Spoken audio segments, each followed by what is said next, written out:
അപ്പം നമുക്ക് ഓണമൊക്കെ ആയിട്ട് ഒരു മുറുക്ക് ഉണ്ടാക്കിയേക്കാം. അതിന് വേണ്ടി മൈദ, ഒരു കവർ പാല്, എള്ള്, മഞ്ഞപ്പൊടി, കായപ്പൊടി, മുളക് പൊടി, കുരുമുളക് പൊടി, ഉപ്പ്, സോഡാപ്പൊടി, ഇത്രയും പൗഡർ നമുക്ക് ആദ്യം തന്നെ ഒരു സൈഡിലേക്ക് മാറ്റി വെക്കാം.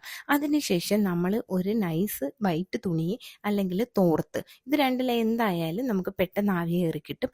ആവി കയറാൻ വേണ്ടി ഇങ്ങനെ കിഴി കെട്ടുന്ന രീതിയിൽ ആക്കിയതിന് ശേഷം നമ്മൾ ഇഡലി പാത്രത്തിലോട്ട് അത് ആവി കയറാനായിട്ട് കെട്ടി പൊതിഞ്ഞ് വെക്കുക. അപ്പോഴത്തേക്കിന് കുറച്ച് നേരം എനിക്കൊരു പണി കിട്ടിയിട്ടുണ്ട്.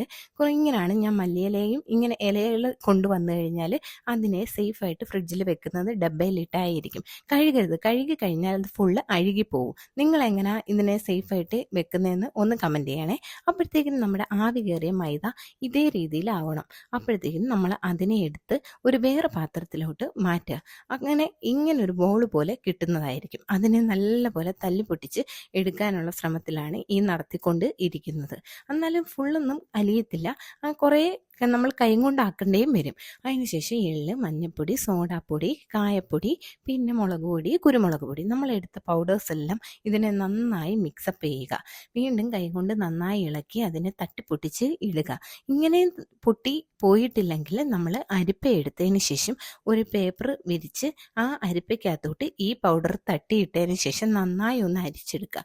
അപ്പോഴത്തേക്കിന് ബാക്കി വരുന്ന എല്ലാം കൈ കൊണ്ട് നന്നായി നമുക്ക് ഇളക്കിയതിന് ശേഷം അത് തട്ടി അതിനകത്ത് ഇടാം. പിന്നെ ആവശ്യത്തിന് പാല്, നമുക്ക് എത്രയാണോ മൈദ എടുക്കുന്നത് അതിനനുസരിച്ച് നമ്മുടെ പാല് മിക്സപ്പ് ചെയ്ത് ഈ ഒരു കൺസിസ്റ്റൻസിയിൽ ഇത് കുഴച്ച് എടുക്കുക. ഞാനാണെങ്കിൽ ഇതെല്ലാം നോക്കിയിരിക്കുകയാണ്, മമ്മിയാണ് ഇതിൻ്റെ ഫുൾ പണി കേട്ടോ. എനിക്ക് അത്രയും ഇതൊന്നും അറിയത്തില്ലെങ്കിലും മമ്മിയുടെ കണ്ടുപഠിക്കാനുള്ള ശ്രമത്തിലാണ് ഞാൻ. അങ്ങനെ നമുക്ക് ജീരകപ്പൊടിയും കൂടി ഇതിനകത്ത് ആഡ് ചെയ്ത് കൊടുക്കണം. അങ്ങനെ ജീരകപ്പൊടി ആഡ് ചെയ്തതിന് ശേഷം അതും അങ്ങോട്ട് മാറ്റി വെച്ചു. ഈ ഒരു മുറുക്കിൻ്റെ ഈ ഒരു ചില്ലാണ് നമ്മൾ ഉപയോഗിക്കുന്നത്. ആ ചില്ലിനകത്ത് ഉപയോഗിച്ചതിന് ശേഷം അതിനകത്തോട്ട് ഇട്ടതിന് ശേഷം നമുക്ക് എത്ര വീതിയിൽ ഇത് ഉണ്ടാക്കണോ, വലുതുണ്ടാക്കണമെങ്കിൽ വലുത്, ചെറുതുണ്ടാക്കണം ചെറുത്. ഞങ്ങളാണെങ്കിൽ ചെറുതാണ്, കാരണം നമുക്ക് വലുതുണ്ടാക്കിയാൽ കുറേ പൊടികളായി പോവും. അതിനുശേഷം എല്ലാവരും വന്ന് വീട്ടിലെ എല്ലാവരും ഉണ്ടായിരുന്നു. ഓണമൊക്കെ അല്ലേ, അപ്പം നമുക്ക് പലഹാരങ്ങളൊക്കെ ഉണ്ടാക്കുന്ന ഒരു സന്തോഷം തന്നെ അല്ലയോ. നമ്മുടെ പണ്ടത്തെ കാലത്തെ ഓണങ്ങളൊക്കെ അങ്ങനെയാണ് എല്ലാവരും ആഘോഷിച്ചുകൊണ്ടിരുന്നത്. ഇപ്പം എല്ലാവർക്കും റെഡിമെയ്ഡ് ബേക്കറി ഐറ്റംസ് കിട്ടുന്ന കാരണം എല്ലാവരും അങ്ങനെ വാങ്ങാറേ ഉള്ളൂ. ഇത്രയും കഷ്ടപ്പെടാനൊന്നും ആരും നിൽക്കില്ല. പക്ഷേ ഇതിനൊക്കെ ഒരു പ്രത്യേക തരം ടേസ്റ്റ് ഉണ്ട് കേട്ടോ.